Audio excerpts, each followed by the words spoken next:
Welcome to the Northwest Local School Board meeting. Please stand for the Pledge of Allegiance.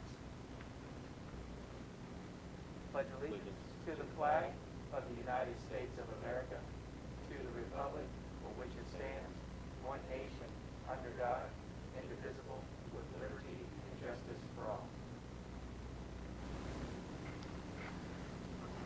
Thank you.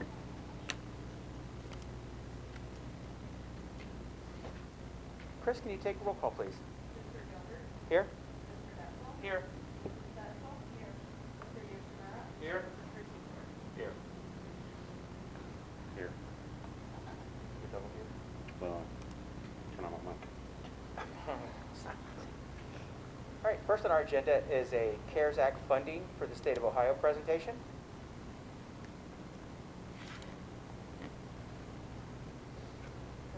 Good evening. Tonight Todd and I are going to give a presentation about the CARES Act and all the funding that the district has been receiving and will be receiving from the federal government. So the CARES Act funding is the Coronavirus Aid, Relief, and Economic Security Act. And tonight we're going to go over the allowable items for the funding that we've received, the amount of time that we're allowed to spend it during, the amount of money that we're possible to receive, and our district's plan to use those funds. So the state of Ohio the CARES Act itself was a $2.2 trillion bill that was passed back in March of 2020. And Ohio received $657 million from that act for various grants that we will cover in our presentation tonight. And then in December of 2020, there was an additional $1.9 billion that the state of Ohio received for ESSER 1.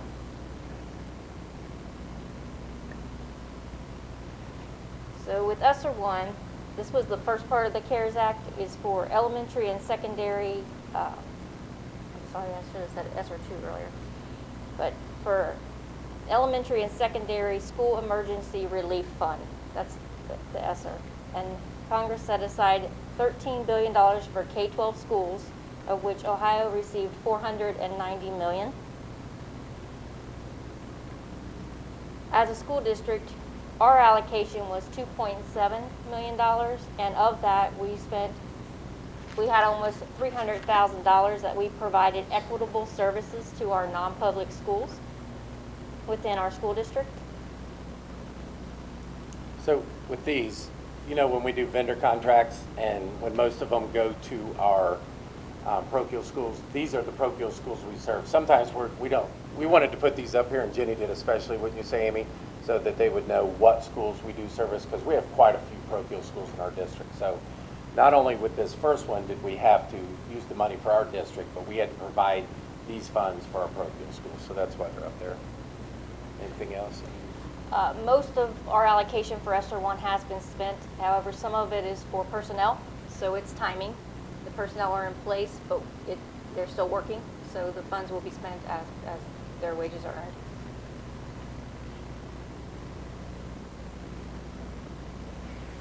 Thank you. So what we now have to do as a district is we have been attending seminars, and Jenny Blust in particular. So you talk about the importance of her fund and how she works with Amy and I. She is in charge of distributing the funds, putting a plan together, so it's almost like writing a grant.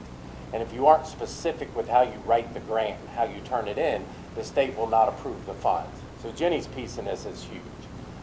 So she is very accurate with what they can be used for, and if we go ahead and say, oh, we have this great idea, you want to use this, she has to go back and has to check that's not an allowable use or that is allowable use. So for ESSER 1 funds, like she said, we've already spent most of these, but we collaborated with our building administrators, our leadership teams, which constitute the teachers and classified employees, and so custodial positions were put in for increased cleaning. We couldn't clean what we needed to do with the custodian positions we had. So ESSER 1 funds are not only helping with more custodians this year, but the next year. And once these funds run out, we have to dispose of these positions. Now, we think over time, as people retire, these people will just fit in these positions, but we needed extra positions. When you're fogging rooms and you're cleaning extra and you're wiping things down and you're putting extra cleaning devices everywhere, it takes extra folks. Isolation rooms, nothing you ever thought you would ever have to have. And then you also think about the fear and the panic associated with that. Well, who wants to be assigned to an isolation room? So everybody who had COVID symptoms of 102 fever, every symptom associated with it has to be pulled out of a classroom immediately and has to be spaced in this room. So we had to hire folks to do that. That's a one-time cost, and that's exactly what ESSER funds had to be used for. So when COVID goes away, we have to evaluate, does that still need to be present? Well, next year, we think at least first semester and maybe more, it does, because even though we're getting vaccinated as adults, there's no vaccination for the kids yet. So they're still going to come to school with possible symptoms next year. So another need for that continues next year. Cleaning, sanitation supplies. I think some of you and some of the jobs you have, you've seen what that's like. We all know what it was like to go to Walmart and Target and try to get hand sanitizers and stuff like that. They have to be everywhere. Summer program for 2020, trying to get our kids in place. If you remember, we piloted a program to see what it was going to be like. I think we were the only one in the city that brought kids back to in-person learning, and that was very strategic for us and gave us a lot of good information so we could go back to in-person learning, so that was very beneficial. Early literacy, professional development, how to attack the learning loss, so that was very beneficial. And then things like I'm wearing with mask and shield. So some of our teachers will not only wear their mask, but this also.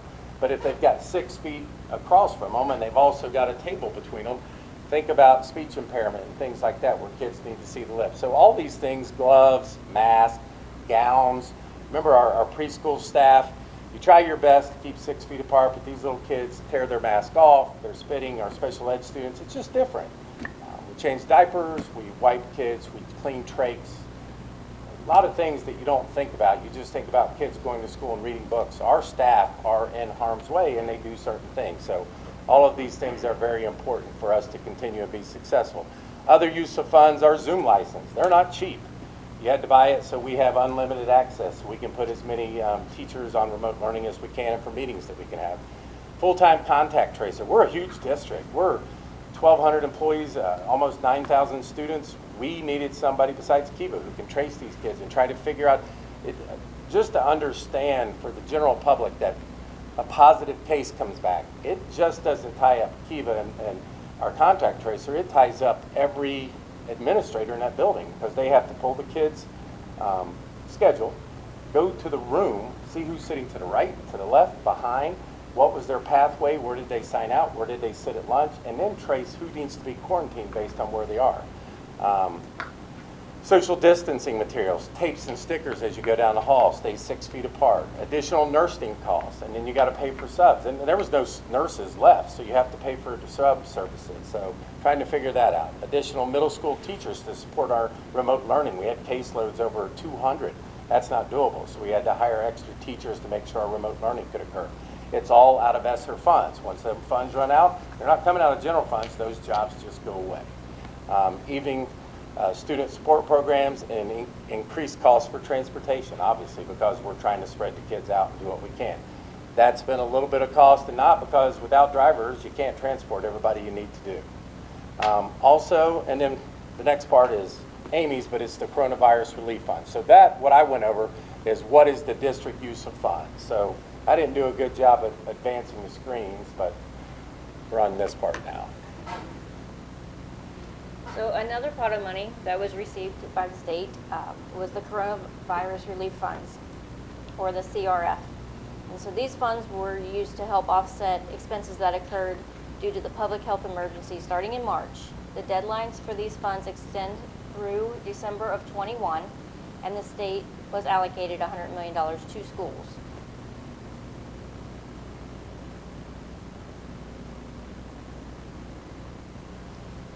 As far as for our district, we received $489,000. We used these funds for cleaning and supplies and materials, PPE. We purchased some Chromebooks for our remote learners. We have our remote learning academy, and we also purchased some social distancing materials. And then in addition, Hamilton County also received coronavirus relief funds, and they allocated $429,000, which they reimbursed us for additional Chromebooks that we had purchased back in July. So we were able to get an additional amount through Hamilton County through their allocation.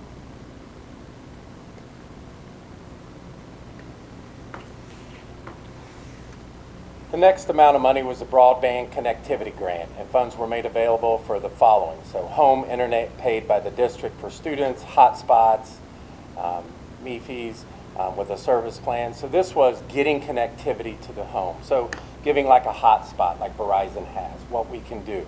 So that went very quickly. We got a $121,000 grant. We now, as far as we know, have them everywhere they need to be. Since then, more broadband connectivity grant money has been given, but that's going to be used more to give to Cincinnati Bell, Fuse.net, stuff like that, so they can go out and put more lines down to get into the homes, to reach out to the urban, suburban, and rural districts. The next is GEER funds, Governor's Emergency Education Relief Funds. Our district does not have a GEER allocation at this time, so we have nothing for that. ESSER 2 funds. Pass it back to Amy for this. So then in December of 2020, Congress passed the Coronavirus Response and Relief Supplemental Appropriations Act, which was what we received as ESSER 2, which is about 4 times the amount we received in ESSER 1, and was a $54 billion relief act. Of that, our district received $10.8 million, and the availability is from March 13th of 2020 all the way through September of 2023. There is not a non-public equitable services part in this bill. Our non-public schools are being funded directly, so it does not flow through. ESSER 2 does not flow through the district like ESSER 1 did. And we are currently working with our AO cabinet, our building leadership, and our building leadership teams to work on a plan for how to utilize these funds going forward for learning loss and things, which Todd will review what they can be used for. So right now, if somebody says, what are you using these funds for? Well, the one thing these funds cannot be used for, and the public's going to ask, is they are not to be used for teacher raises. That's not the purpose. These are for learning loss. We know that kids have lost a lot of learning since last March. Now, some have not. I'm not going to say that every child has. Some have blossomed, done really well. But we know that things have changed since last March. We need to make changes. We're in the process of meeting with our principals right now. What were our principals charged with? Go back, talk to your staff, have them brainstorm a list of what they think they need in the classroom that would support them and help them. Is that tier 1? Tier 1 is classroom instruction. How do I change what I'm doing in the classroom to make a difference with our kids in reading, math, science, and social studies, art, music, and PE to move my kids forward? Tier 2 is what interventions can the school district help me with that will help me make a difference for these kids. Tier 3, severe interventions where they need above and beyond, usually results in being on an IEP. How can we make good adjustments in tier 1 and 2 so students never get to an IEP is what we're trying to do. So when we start planning to utilize these fees, you'll notice up here it says, are these allowable use of CARES and CRRSA funds? And the other thing you have to look at, does it promote equity? Because Montford Heights qualifies for this, doesn't mean that Struble qualifies for this. Because Pleasant Run Elementary qualifies for this, doesn't mean Colerain L gets this. So it's the equity piece. It's based on poverty, it's based on population, it's based on who makes up the school culture. So you have to look at all of that. Title I funding is a good example of this. All our schools qualify for different amount of Title I funds based on need. This is the same thing. Does it support students returning to the classroom? That's the biggest piece. They don't want you to use these funds to keep students on remote learning. They want you to use these funds to get kids back in school, and that's what we're going to do. What are authorized activities? Well, the activities have to address needs of low-income students. Students with disability, English language learners, racial and ethnic minorities, homeless and foster youth. Improve preparedness and response efforts of LEA. Training and professional development for staff of LEA on sanitation and spread of disease. Purchase of supplies to clean and sanitize, because even when we come back in the fall, we still have to work on spacing, sanitizing our rooms. We're still going to need defoggers to clean our buses, to clean our classrooms, because kids, again, may not be vaccinated when they return. Technology. We've had one-to-one for prior to last year and into this year, but things need to be replaced as we go. Zoom license need to be there because kids will get sick and some will still be out. So a plan for IDEA, and that's our students with disabilities. How do we make sure their services are caught up and they've got what they need? And then if there are any more long-term closures, who knows for what reason? Do we have the meals? Can we keep things where they need to be? And then another part is what mental health services need to be in place. And we don't know what they are yet, but when our principals came back to us, they've talked about the possibility of counselors, psychology services, what types of things they'd like to see to support our kids. And when I start talking about my superintendent's update, the kids we're bringing back, some of the things we're going to look for in the fourth quarter is exactly what these services can happen. We've got to address summer learning programs and school activities. What can we do to help these kids? Address learning loss, administer high-quality assessments. What is the assessment we're going to be able to give? And right now, that's tough. We've got some coming back and some choosing to stay home. And right now, they're allowed to choose to stay at home. In fall, our goal is that choice is very limited. You have to have a certain GPA. You have to have passed state tests. You've got to prove that academically you can stay home and be successful. Otherwise, we want you in school because our teachers make a difference with our kids. So we've got to differentiate instruction. We've really got to attack Tier 1, which is in-class instruction, high rigor, and working with our students to do better. And then some of the other things you can use it for that some people aren't aware is your facilities.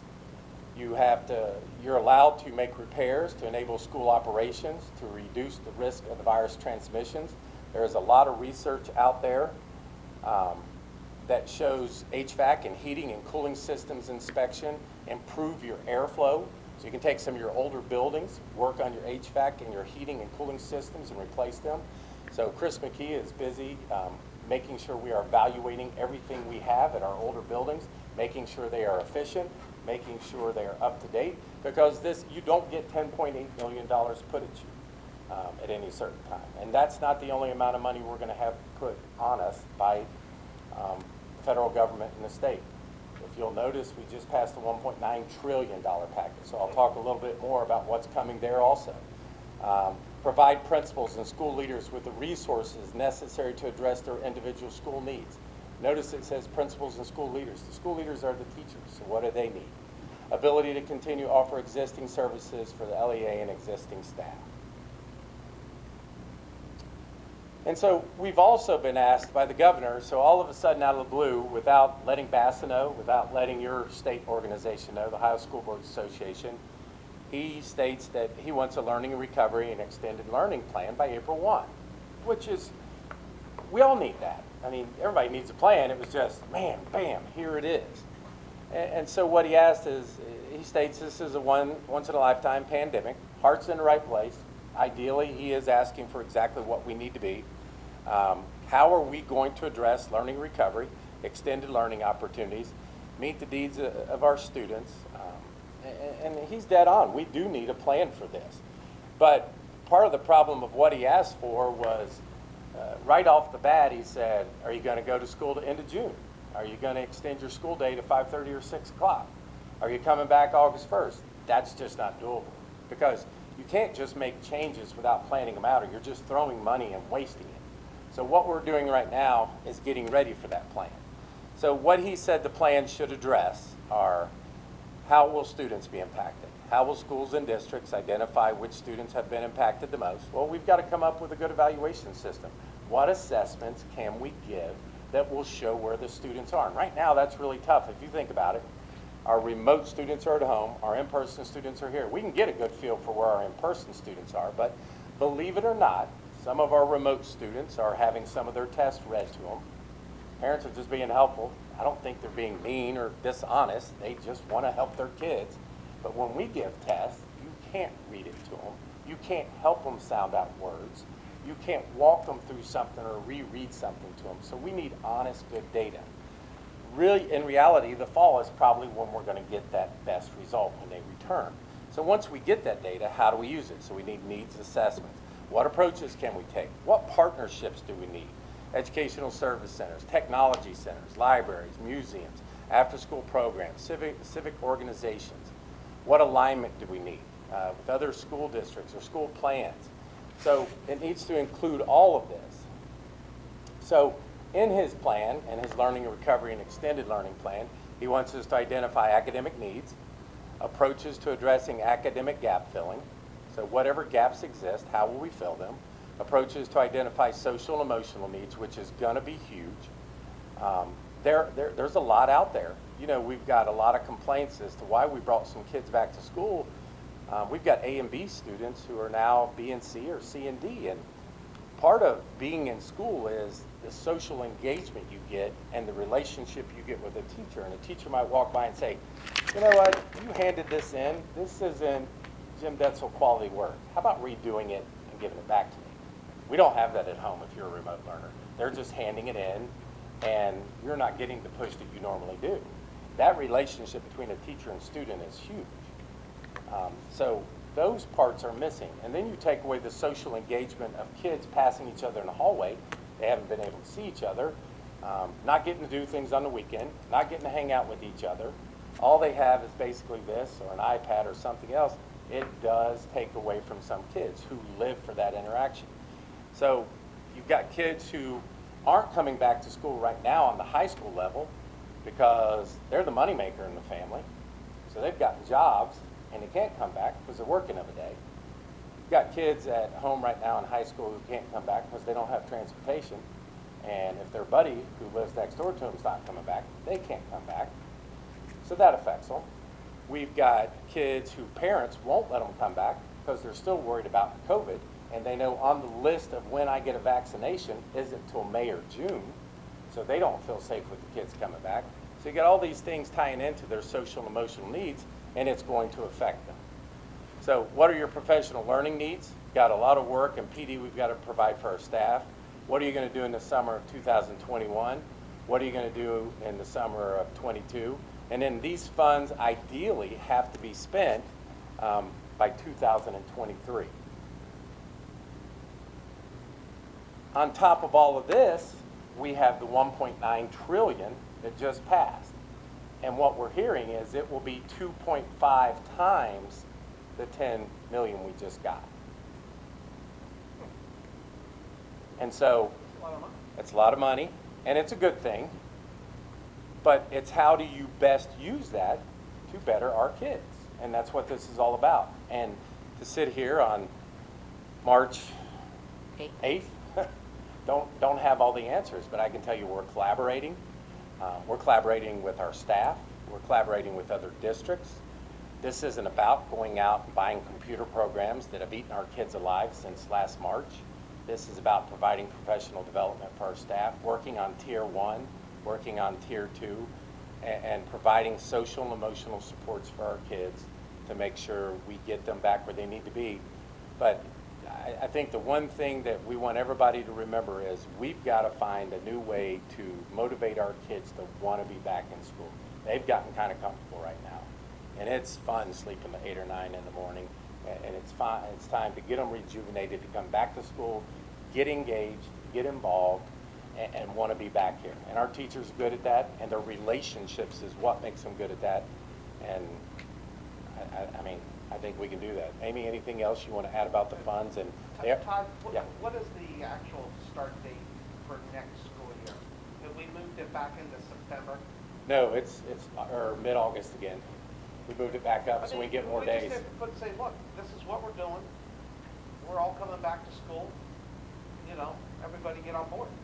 Yep. No, we've moved it back up so we can get more days of learning, and we just got to come back. And I've heard that OHSAA and performing arts are going to be allowed to start earlier, and they want to do that for engagement purposes and make-up time. I think you heard last board meeting, there's plans to restart our performing arts programs. Jenny Blust has found money for instruments, and they're going to start summer camp programs that we're backing 100%. Daryl's working with them on who they need for staffing. There are plans in place, and the teachers and the administrators are coming to the table for staffing, which we're talking about right now, using ESSER funds to add counselors, looking at possibly double blocking math and language arts, aides. I mean, they're coming to the table with great suggestions, and it's 2 years to use this and 2 years to make a difference, and it's 2 years to correct the ship and get our kids what they need. So I think the key is that you're including all the stakeholders, and I agree. I think it's a little unrealistic that every school district would have a plan by April 1st. Let's face it, school districts aren't used to getting money, and then all of a sudden you got to tell them right away how you're going to spend it. I think it's important to take our time and make sure we're listening to everybody and get it right, than rushing and throwing some plan together just to appease the governor, and then, you know, we find out halfway through that, oh, that wasn't a good plan. So, I mean, we don't want to waste this money. We want it to impact the kids, so. My fear, and just so you guys are aware, is so we can post positions and we can try to hire the best candidates, but every school district in the state is going to be doing the same thing. So sooner or later, you're going to run out of candidates because there's just not that many in education. And then the other fear we have is you hire good quality people in March and April, and then they go to other districts, so you got to watch that, and nobody can get out of a contract after July 10th as a reminder. But so we're working hard to find out what is needed, get them posted, and then do our best to keep them, motivate them to stay here, and work on it that way. But it's going to be a tug of war with others because everybody's going to be looking at the same thing. But So how does the ESSER funds factor into the transportation department at all? Like cleaning, can you use that to employ people to clean the buses or help clean the buses and stuff? Well, we've used the CRF funds to buy the sprayers and the cleaning supplies that we've put onto the buses. So we are cleaning and have increased the cleaning products for the buses from these funds. Okay, so they are included. the best way to use the buses is our summer program called Envisions. So what do we have roughly, Daryl? 360 kids that are going to have a summer literacy camp that we're going to be able to bring to it at Struble and Pleasant Run Elementary, and provide these kids with field trips, summer reading programs from 9 to 3 on a daily basis, and do some makeup learning for them. And it's through a grant that we are participating with, and so we have a partnership with a local agency, and they're providing local community workers who work for a company, and then they have trained professional educators who have a reading background. And so it's going to be a great opportunity for about 360 of our elementary kids to participate in the summer program. And because we have the ESSER funds, we can actually bus them there. So there's no excuse that the parents can't get them there. We can get them there. And so it's providing that opportunity, and that's huge for us. One other question I have. On this summer school thing, do you anticipate the population to not skyrocket, but go up as far as kids not doing what they're supposed to be doing, you know, with their remote stuff? Well, I mean, we're going to offer AP camp. We're going to continue to offer performing arts camp. We're going to continue to offer credit recovery. I think there'll be plenty of opportunities to get credits back, to continue to educate themselves. It's just motivating them to get back into the routine and continue to do things. So basically a kid that, you know, kind of like does not do well in math, he's got to take the course to pass math for that grade level. If you're a high school student, 9 through 12, you will have a chance for credit recovery. They'll be offering that at the high schools for that. There will be 6th grade, 9th grade, kindergarten programs that we're looking at, that we'll bring the kids in early to get them ready for school to start, do some pre-learning for them, do some pre-motivating type activities. So we assume that possibly the population will go up. My question is, if the population goes up, you're going to have to hire teachers. Do the contracts come through the general fund, or will they be able to come through this ESSER funding? But we're following our staffing plan that Daryl's presented, and that's all the money there is in the general fund. So any extra contracts that would come up that we need for teaching will come out of ESSER to 2023. When that money runs out, anybody that's hired through that funding will run out. Those positions will go away. So Joe, were you asking, like, Is that what say you- we needed another math teacher for the 6-week? Correct. That money can be come out of the ESSER fund? Right, or if we pay somebody, Oh, okay. yes. Okay. If we pay them to teach summer school, it would come out of the ESSER funds. Yeah, Anything that is for federal grants are additional services and supports above and beyond what we already do as a district. So if we're adding something additional, something new, something we haven't had before, to add additional supports for our students, or services for our students, it can come out of federal grants. If it's something we already do, we're not shifting, you can't be shifting. Gotcha. So I guess the easy part of this is spending the money, right? The more difficult piece is making it as effective as possible. Making it different. You know what I mean? So this is the first pandemic that probably every single teacher in our district and administrator has had to deal with. So there's probably not many resources out in the community or nationally that we can turn to and say, hey, in the last pandemic, what happened here? So a lot of this we're literally learning on our own. Yeah. And where I'm going with this is the collaboration, I think, will be the most successful piece to this. Like you're going to have to petition, and you said you were, our stakeholders, our leaders that are in front of the kids. The other thing is, I talked to a couple of teachers last week when I was doing the reading last week, and they've all done things, obviously, that have been outside of their routine that they've been doing for years. And the PD piece of this is going to be huge because they do need a vitamin B12 shot to kind of rejuvenate themselves vocationally, I'll say, just because they're just beat down. Like you can see it, like you can really see it. And so that focus, I think, is going to be critical because if you don't have the engine pushing all this behind, the effectiveness will be dramatically less, I would think. I think one of the keys for us as we go from here on out, anything we do, we're going to have to reference with our community. These are ESSER funds, so they don't think we're Sure. taking from the general fund. So we're going to have to be very strategic with where these are coming from because we're really competing with our staff against other school districts. I mean, look when you ran short on subs, so everybody kept raising the sub rate. And as Amy said, we may have to look at what our hourly rate is for summer school if other districts are going to pay 35 and 40. So Sure. that's what they said ESSER funds would be appropriate for. So we'll just have that's to be key that's with that. trick in itself, right? So Right. if you have X dollars of ESSER funds that you can spend, and initially we calculate that it will end for this position on December 1st, 2023 or 2021, whichever guideline that we're following for whatever ESSER fund, and we have to increase our costs associated with that, then that obviously changes our deadline because we're using more of the money. What benchmarks are you going to have in place, Amy, to make sure that we're staying on top of that so we're not bleeding into general fund money if we miss the deadline date that we run out of money? Am I making sense with that? Well, with every fund, there's always a budget.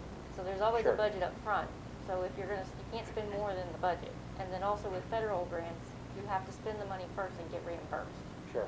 So you're spending against the budget and then asking for a reimbursement of it. So it's monitoring it against what's budgeted for this. And as plans change, then Jenny is in there changing our plan for whatever grant it is, resubmitting it to the state, who has to then approve it and approve the budget change, which then we're loading the budget change into our system before any expenditure can even happen. So there are several checks and balances against the budgets. So just for clarity, so if we say we're going to do X, we send that in for approval that they will reimburse us for that first, correct? And as long as we follow the guidelines that we submitted, we should be reimbursed for the expenses that we have. Correct. Right now, Jenny is working overtime for any summer program we're doing because that budget has to go in first. And then once the summer budget's approved, nothing else can come out for the summer. We have to wait till the fall for anything else in a new budget. And is there any risk or liability that, yes, they initially approved it, but then once we submit for reimbursement, it doesn't get reimbursed? What kind of risk is associated with that? Or Well, your as thoughts long- around that? As long as we're within our timelines and it's an allowable use, the money's already been allocated and appropriated at the federal Okay. level, so and then the state level. Just read and refer. Just hard to trust these guys sometimes. And today's the start of the conversation, it's not the end, as we said, Yeah. we're just starting the plan Sure. to figure out Delving what we in. need to do. It's just knowing that these will be additional services and supports for our students. We're working on what we need to do to drive change, and we'll be back in forth. Great. Any other questions? Thank you. Thanks.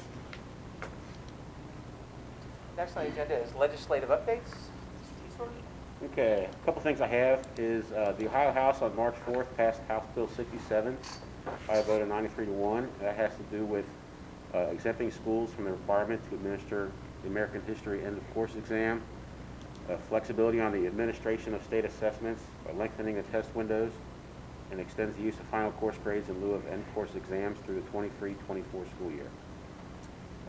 This is the House bill that they've had to pivot because the U.S. Department of Education sent a letter on February 22nd that indicated waivers from federal assessments would not be granted this school year, but provided states with flexibilities to administer those tests. So the House Bill 67, they had to pivot and do a lot of amendments there as a result of that. And also,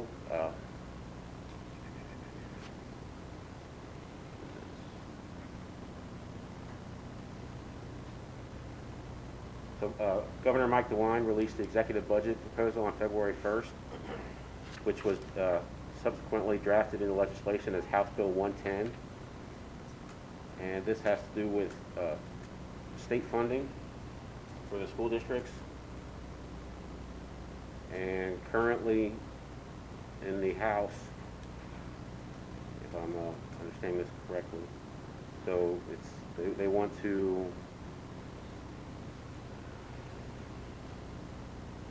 House Bill 110 does not include a school funding formula, but funds K through 12 foundation payments at the fiscal year 2019 level. So we're here in 2021 and being funded at the levels of 2 years ago, and House Bill 110 wants to continue that for a couple of more years. That's the big thing that's going to affect our district if it moves forward as is. That's all I have. Anything about that? No, I think we're going to get some changes on the graduation requirements, and I think they will, like you said, it passed 97-1, House Bill 67, but they did put an emergency clause in it, so it doesn't go in effect till June if school's out. So there will be some changes, like Matt said.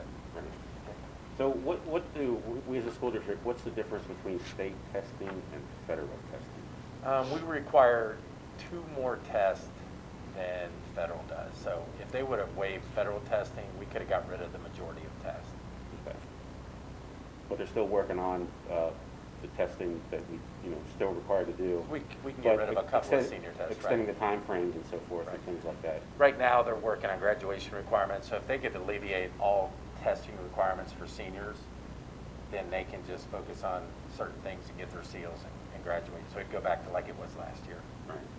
And which this- I think they will. And this is important, it goes back to how you addressed it in the presentation with how the differences between in-person learning and remote learners with the testing. Correct, and but- how it's administered. And once we get a final determination, Leslie and them want to come back and present to you how seniors can graduate this year. We're just waiting to get a final determination, but they'll be here probably in April talking about that.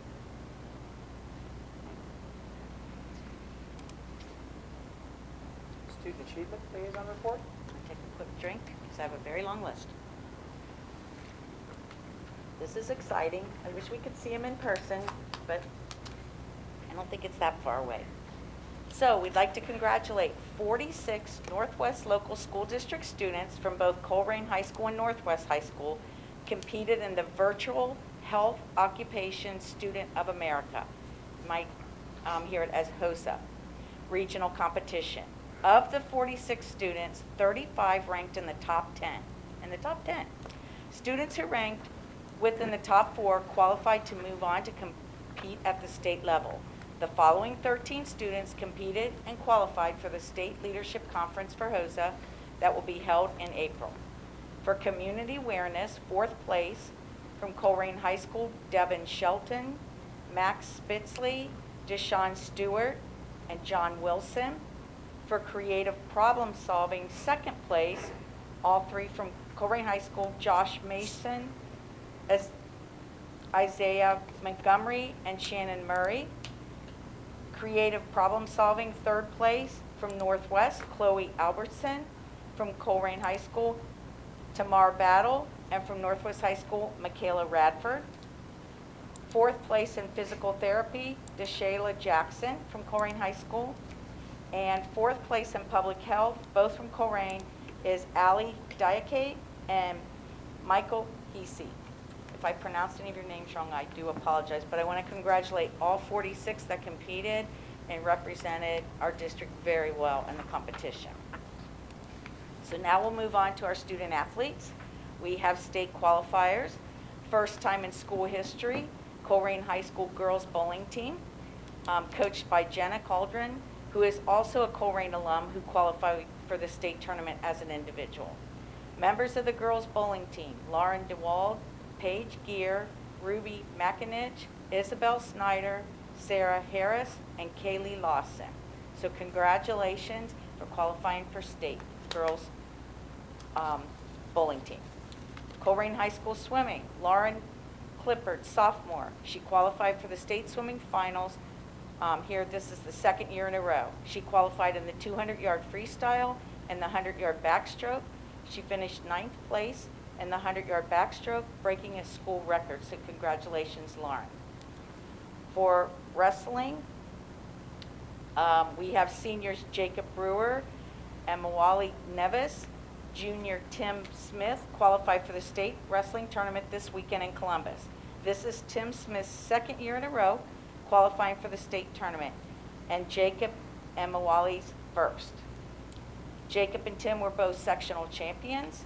Mawali was a sectional runner-up.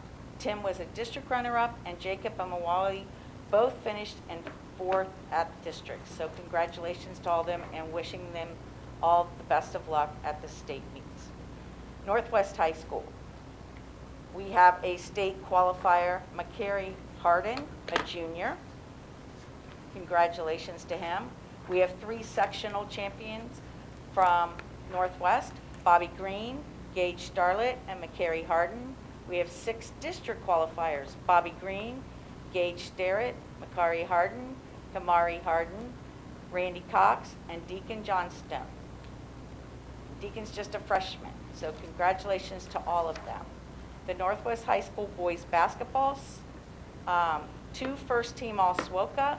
We have Elijah Horton and Dasani Hill. Both are seniors. We have second-team All-SWOCA. Kevin Grant is a senior. We have an honorable mention All-SWOCA, Darius Sanders, who's a senior. We have the Sportsmanship Award for All-SWOCA, Simone Willis, senior, and an honorable mention Division I All-Southwest District Elijah Horton, senior. So congratulations to all of them. And finally, the Northwest High School bowling, they have 2 boy district qualifiers, Dante Johnson, who's a senior, and Terrence Johnson, a sophomore. And we have 1 girl district qualifier, Leah Anderson, who's a senior. So a big congratulations to all the athletes, as well as the 46 kids that competed and represented in the health occupation. That's it. Thanks for doing that, Pam. I think in this season, it's easy for this stuff to get swept under the rug at times, it seems. It would be nice if they were all here, because it's always good to see them, but Yeah. I really appreciate you doing that. I think, I mean, the fact out of 46 kids, 35 of them ranked in the top 10. That's huge. They did an excellent job. Yeah. It's nice to hear all that, because things are still moving. Yep. I mean, we just don't see them. We don't have the opportunity to see them as much. And Pam, with the pandemic going on, this is fabulous. Just very really is. wonderful that these kids have got the intestinal fortitude to just hang in there and do well. Absolutely. That's all for me. Thanks, Pam. Next is Butler Tech update. Yeah, I have just one thing, that tomorrow and Wednesday, I'll be up in Columbus, calling on a couple of our senators and representatives, just kind of see where they are on the education, on the bills that Matt was talking about, and see Senator Blessing, we got to stop in and see him, Senator Lang, and 5 other representatives in the Butler County and Hamilton County area. So I'll have a little more on it at our next board meeting. All right. Thank you. Any reports from any employee organizations? None. Community comments, any submitted? And that moves us to 11.1, the adoption of superintendent consent items. Yes, for the adoption of superintendent consent items, for personnel items, we have resignations, retirements, and some initial appointments. For our general business items, we have the resolution for bus purchase through the Southwestern Ohio Educational Purchasing Council. What this does is gives us a advertisement of bus bids that guarantees us the lowest price for them. This is part of our bus purchasing agreement that we use on a yearly basis, so it's a plan that we have in place that tells us how much we can afford each year. For vendor contracts, they are all budgeted for. They're for our parochial schools again. And then for donations to the Northwest Local School District, this year, in the middle of COVID, we did have to pay a higher pool rental for our swimmers. So the Colerain Boosters helped us out and helped pay for the pool rental. They also purchased wrestling mats for Colerain High School, so thank you to Colerain Boosters. Thank you to Northwest High School Boosters and the class of 2019 for the photo board of the teams that they put up over in the Career Center in the hallways. And thank you to Snappy Pizza for the donations to individual pizzas to Montford Heights Elementary. So the superintendent recommends the Board of Education approve the adoption of the superintendent consent items as listed. So moved. Second. There's a motion and a second. Any questions or comments? I have a question I'm curious about. With the bus purchases, with the extended engine warranty is a 10-year, 200,000 mile. What's the standard warranty that they come with? I'm not sure what the standard is. I'd have to check with Chris McKee, but I know we do extend it because they go well over 200,000 at the way we rotate them in. So we Right. have some that are 280, close to 300 right now. Okay. So Yeah. I'm not sure what that is. I'll send them a text, try to get you the answer before we end. Okay. I was just curious because it seems like those engines should last a while. And They do as diesel. Any other questions, comments? All right, go to vote.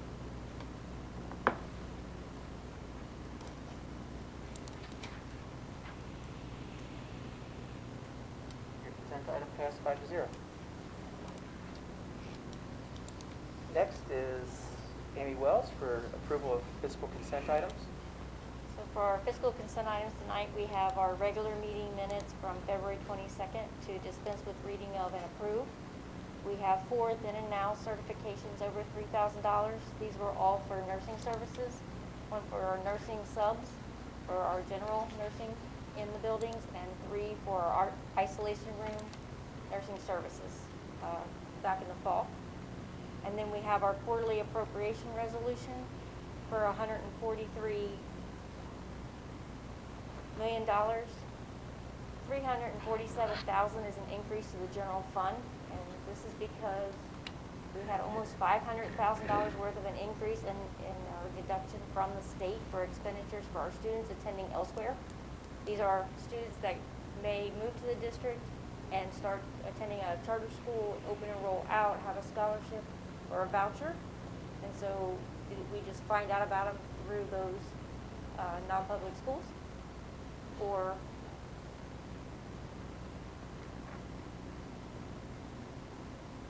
they're ones that were here and then maybe because of the pandemic have decided to go elsewhere. And then we also had reductions in our general fund expenses, which brought that $500,000 down to $347,000. So we were able to just general operations shift and tighten those down. But when you get that deduction from the state for students attending elsewhere, we have no control over that. It's just something we have to pay. And then other adjustments on the quarterly appropriations are for state and federal grants, and this is just to align our appropriation with the revenue that we're receiving coming in. So with that, I'd like to ask the board to approve the fiscal consent items as listed. So moved. Second. Motion and a second. Any questions?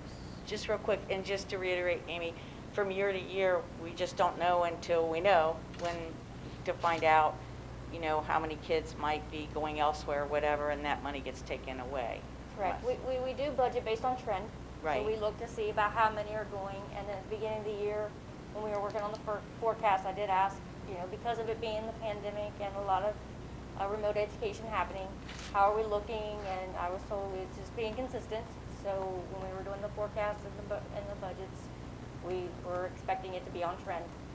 And then when the state finally does their reconciliation, which is in late December, and so that's what hits this quarterly appropriation, is that we find out we're have an increase in students leaving.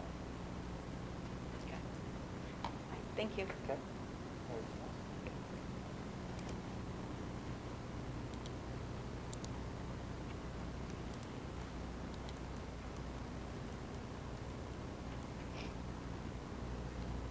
Fiscal consent items passed 5-0.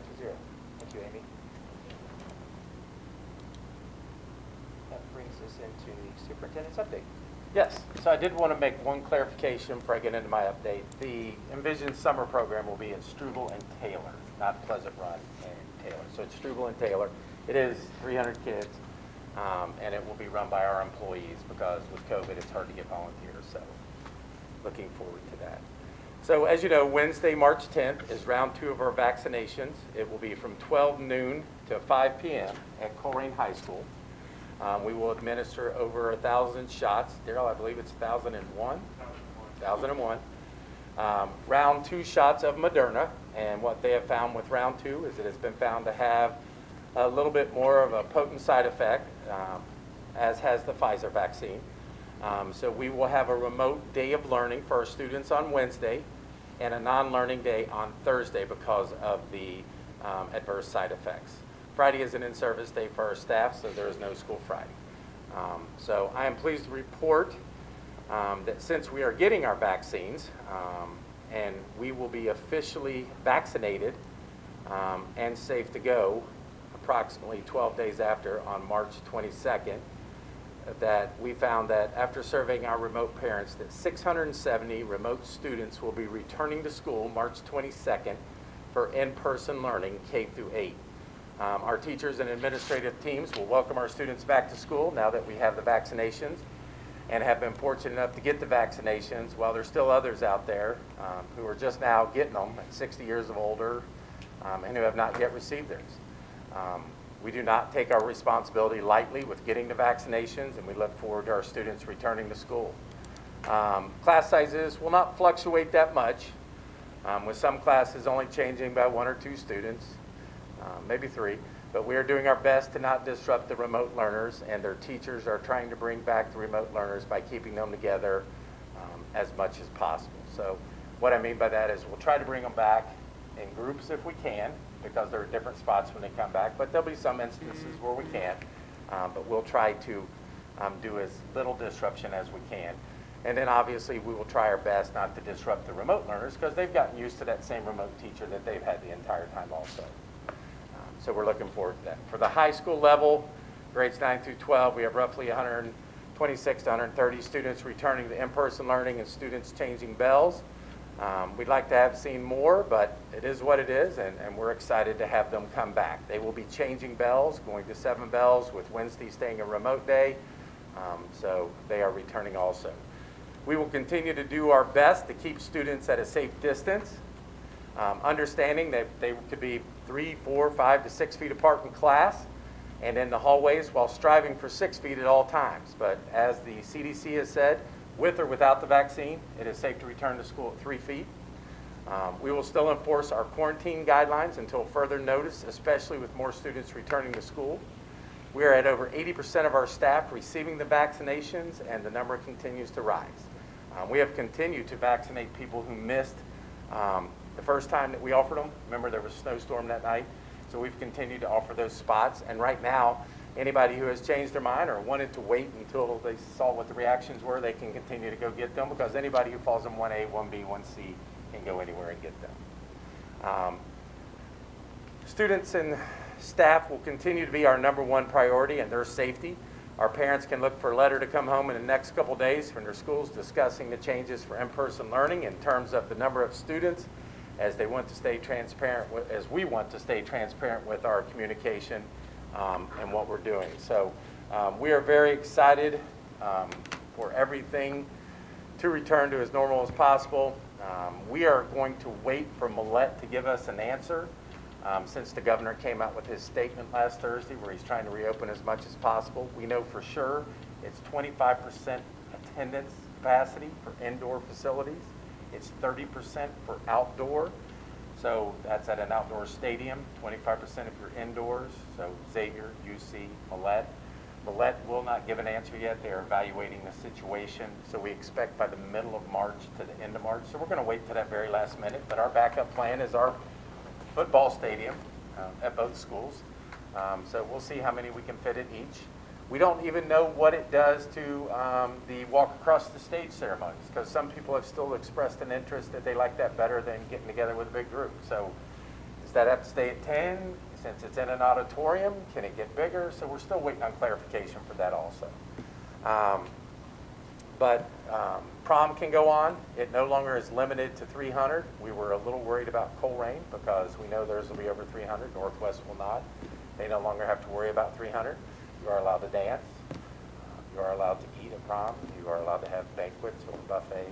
So all that's been opened back up. So there is no limit on that either. So things are changing. So we're excited to find out what all we can do. Parents should look out for end of the year opportunities to attend award banquets in limited numbers. So if we have something in the auditorium or the gym, we still limit the capacity, but schools are trying to invite folks in. Drama at both schools are practicing to put on performances.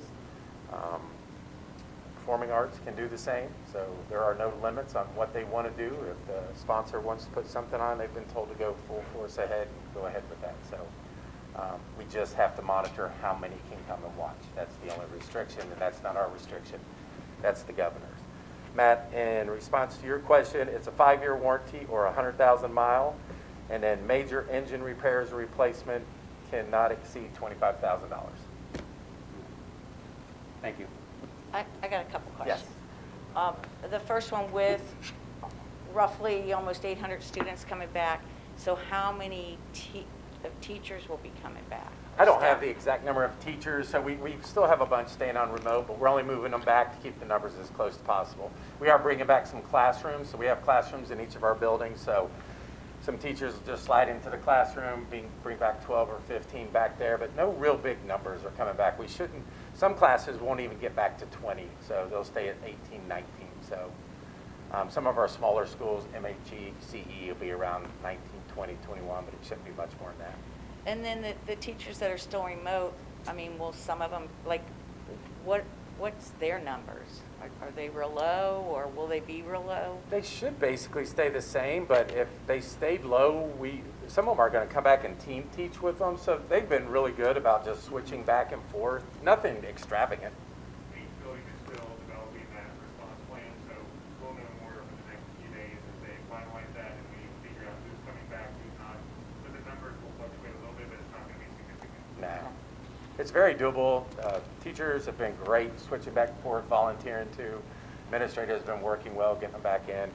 It's going to be good for the kids. It's just good to see them coming back and wanting to come back. And then my second question, regarding graduation, I know Miami's not giving us an answer yet, but in the past, Miami's always been pretty expensive, well, all of them are, to host the graduations off-site. Should we even be looking at that this year if we know it's going to be only 30% or it's going to be a lot smaller? You know, I mean, to save some money there. I mean, I don't know. Are they going to give us a break on money if it's only a third of the people there? They've yet to release that. So at BBT and Xavier and UC, you're looking at anywhere from 12 to 15,000 to have it. Right. Miami is 3,000 to 3,500. So drastically cheaper to have it there, where the other three are highway robbery. So that flipped, because I thought the whole reason we went across the river was to save money. No, we didn't go to. We couldn't get in at Miami. They took down a whole month for their own, and so we never could get a date there. Is Miami still wanting our parents to pay parking, or do we do that too? We've never had to pay parking at Miami. Okay. That was just BBT, and so you add that cost on it also. We paid the parking so our parents wouldn't have to there. So that was the other reason we left BBT also. Okay. So our goal is, if at all possible, to stay at Miami from here on out. They just got really close with putting their own there, and they just never gave priority to the schools. So what we have to do is at April 1 at 12 midnight on March 31st, we have to be logging on to try to get a date and beating all the other schools. Gotcha. Okay. But yeah, we'll check into all those prices, but it's tremendously cheaper to go to Miami, so. So I'm excited about the high schools going back to switching classrooms and in person and all that. Really looking forward to that for fourth quarter. And do you have an update on how the remote days on the Wednesdays have been going at the high schools? I have not got an official update. I know the teachers have had very good attendance for the classes they thought they would, but some of the classes are not getting the attendance they want, so they're calling home. They've mailed letters home. They've made contact with the parents.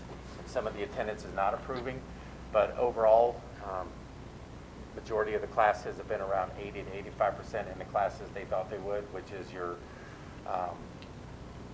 upper level classes. It's just some of the lower classes where the kids have been actively participating since day one, they're still not logging on. And that's the other reason we're trying to push those kids to get back in school, trying to make them, we're doing truancy referrals, we're referring them to court, doing everything we have to do for the high school kids. But they are Zooming. It has been going well. I can get Dustin to give us an update the next time we get together from Jack and Joe. Right now, we're at probably 7 classes total, so we should have a better update. Okay, thank you. Anything else? Okay, Rod. Board member comments. Joe? Just once again to echo the achievements academically and athletically of all our kids. And also, I would love to have had to shake their hand like we usually do at the board meetings, but that's impossible. The other thing, the last thing I want to talk about or ask the superintendent or whomever is to release the student population attending academic summer school. In other words, those kids who are on remote most probably will be the majority of the population. I'd like to know how many kids, if you can get those numbers before you start summer school. Yeah, I mean, it'll be a while. It'll probably be the end of May before we even know, because you gotta Okay. wait for final grades to come out, so it'll be June before we see who's failed Yeah. classes, so. And also, I'd really like to know, when will they give the results of the state testing? There are no report card results. You Because just, the report card results got waived last year and this year, so if you go to ODE and you look for results, there are none. so the kids are going to take the test, but they don't give the... They'll get individual results, but they're Okay. all reported to the kids, And- not to the teachers or the school. Everybody's held harmless. Okay, all right. That's it. Thanks, Joe. Jim? Just want to say good luck to the wrestlers and the swimmers for the state meet. Good luck to those guys and Bowling. one of the girl, they're going swimming. And then just the CARES information that you gave us. I mean, I'm encouraged with the money that we have for this extra learning and that the money that we're going to get.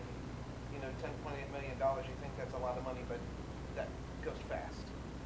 And then with the $1.9 trillion that they're getting ready to pass here in the next couple of days, you know, if you said they're talking maybe 2.5 times that 10.8 million, you know, that's, you know, another $25 million that we'll have, you know, to help these kids get back on track, learning-wise. And I just think that's, finally, our politicians are doing something good for our students, putting some money, you know, behind it. And that's all I got. Couple things. One, I don't think we can ever thank our booster organizations, our PTAs enough for always stepping up with generous donations, no matter how big or how small. They're always there supporting. So to Northwest and Colerain Boosters, we thank you, and all the PTAs as well. Also, just to let you know, I met with Brenda Miller and Karen Grayson, and we do have a plan. We're going to do at least once a month the student achievement, where we have kids presenting it'll probably be Zoom for a while, but want to get back to where we get these programs and these things that are going on, and we get to hear straight from the students. So we're going to get that going here soon. And that'll be, usually I think we're going to shoot for the second meeting of each month is tentatively what we're planning. And that's it. Thank you, Pam. Matt? Yeah, I'd like to, again, recognize the student achievements that Pam mentioned earlier and highlight the state finalists, the Northwest wrestler, Makari Harden, Coleraine Wrestling, Tim Smith, Jacob Brewer, and Mawali Nevis. They're all going to compete in the state tournament this weekend. The Coleraine girls bowling team, and then also congratulate the Coleraine swimming, Lauren Clifford, for going on to the state tournament. And I'd also like to recognize the Coleraine academic quiz team for having their best record since 2003 is when they last won the GMC in the academic quiz team. But this year they came in second place due to a highly competitive field among the other GMC schools, finishing 16-2, only behind Sycamore, who was first place with a 17-1 record. That one loss was at the hands of Coleraine academic quiz team. So the way quiz team works is all the schools compete against each other with a 1-on-1 match. So when they competed against Sycamore, they won one, lost one. But they also split their one loss with Mason High School. So Coleraine ended up in second place, and I'd like to congratulate them on that. That's all I have. I think it's exciting to hear the achievements that everybody's still making. All the stuff going on, and our country being brought, the world being brought to a halt, and the kids are just still moving on.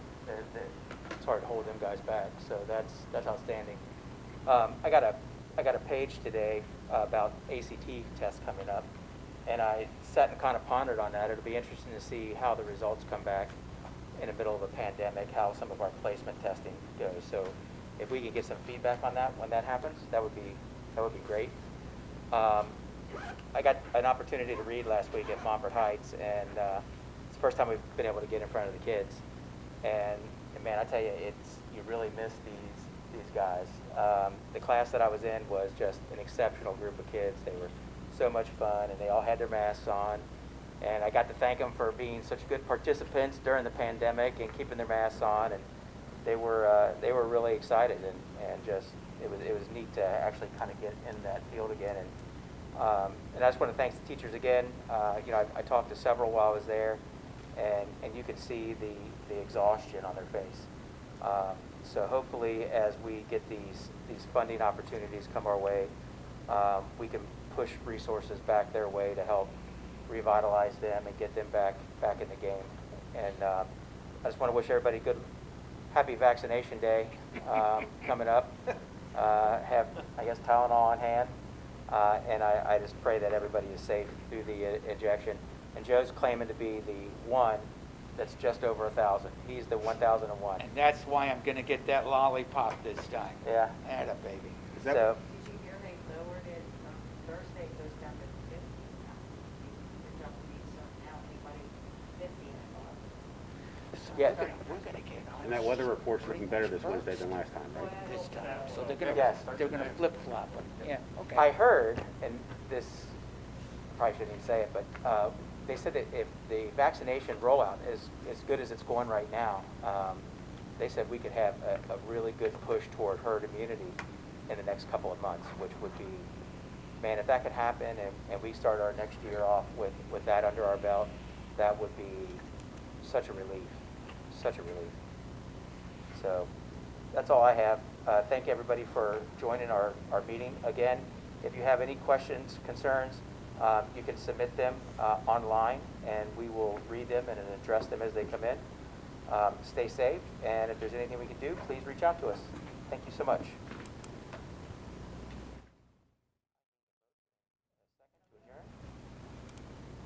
Second.